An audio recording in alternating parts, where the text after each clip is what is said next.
बस आते हैं, बात करते हैं और मिस्टर दीपक जैन सीएफओ सिंजन इंटरनेशनल के हमारे साथ मौजूद हैं। सर नमस्कार, कार्यक्रम में स्वागत है। मैं स्क्रीन पे आपके नंबर सकता हूँ। नेट प्रॉफिट डाउन करीब 88% वर्सेस 131 करोड़ रुपए, 15 करोड़ रुपए रहा इस क्वार्टर में। रेवेन्यू आपके डाउन रहे करीब 3%। EBITDA down 26%। मार्जिन्स आपके इस क्वार्टर में रहे करीब 23%। I mean multi dimensional damage है। I mean top line, bottom line, margin सब जगह।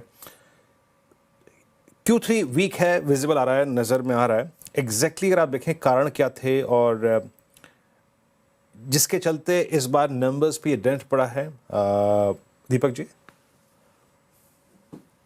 Thank you Yatan for having me यहाँ पे। इस क्वार्टर का हमारा जो रेवेन्यू फ्रॉम ऑपरेशंस है वो 917 करोड़ है।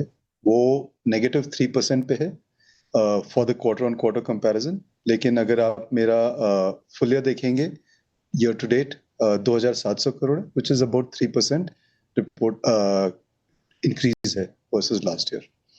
अगर आप देखेंगे, मेरा एबिटा जो है वो 225 करोड़ का है एट अ मार्जिन ऑफ करीबन 22-23%।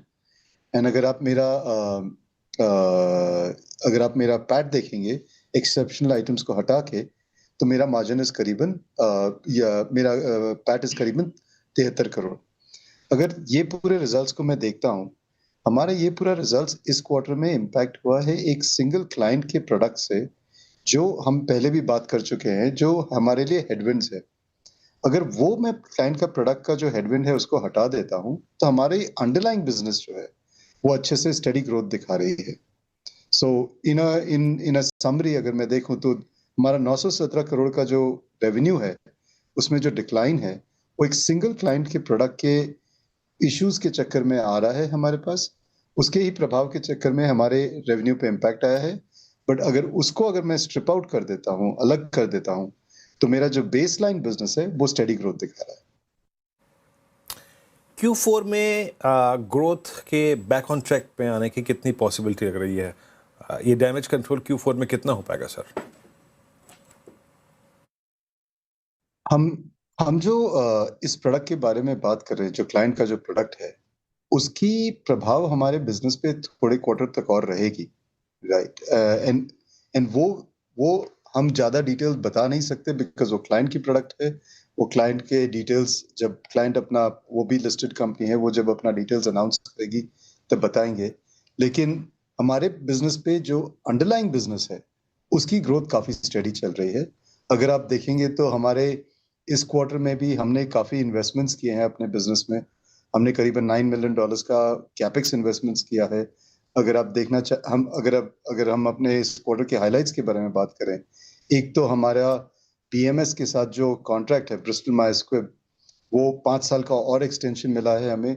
ये एक टेस्टमेंट है हमारे बिजनेस के लिए कि 25 साल पुरानी जो हमारी कोलैबोरेशन है वो और 5 साल से बढ़ गई है।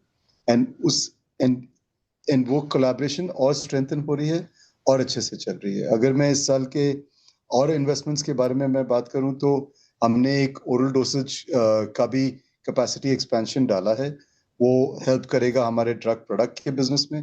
हमने अपना केमिस्ट्री में, डिस्कवरी केमिस्ट्री बिजनेस में, फ्लो केमिस्ट्री पे इन्वेस्ट किया है, कैटालिटिकल स्क्रीनिंग पे इन्वेस्ट किया है। ये सब से हमारे क्लाइंट की एफिशिएंसी, स्पीड पे हम जो डिलीवरी करते हैं उस पर काफी इंप्रूवमेंट आएगी। ओके सर, थोड़ा सा मैं आपके यूएस के प्लान के बारे में जानना चाहूँगा और वहाँ पे केपेक्स की रफ्तार और जो केपेक्स की ट्रेजेक्ट्री है वो क्या रहेगी? How is capex going there? So जो हमारा यूएस का प्लांट है, हमने मार्च में उसको परचेज किया था। वो plant in pre op stage पे है, उसके ऊपर अच्छी प्रोग्रेस चल रही है। हमने बिगनिंग ऑफ द ईयर में बताया था कि by the end of this year हमारे ये प्लांट ऑपरेशनल होगी। वो प्रोग्रेस ऑन ट्रैक चल रही है और हमें काफी खुशी है कि जिस तरह से उस पे काम चल रहा है। ओके, थैंक यू सर, बहुत बहुत शुक्रिया। आप इस चर्चा में आज शामिल हुए दीपक जी, और आई थिंक Q3 की परफॉर्मेंस, Q4 में कैसे बैक ऑन ट्रैक आएगी, यूएस बिजनेस के बारे में बातचीत की। बहुत बहुत शुक्रिया and best of luck for the next quarter sir.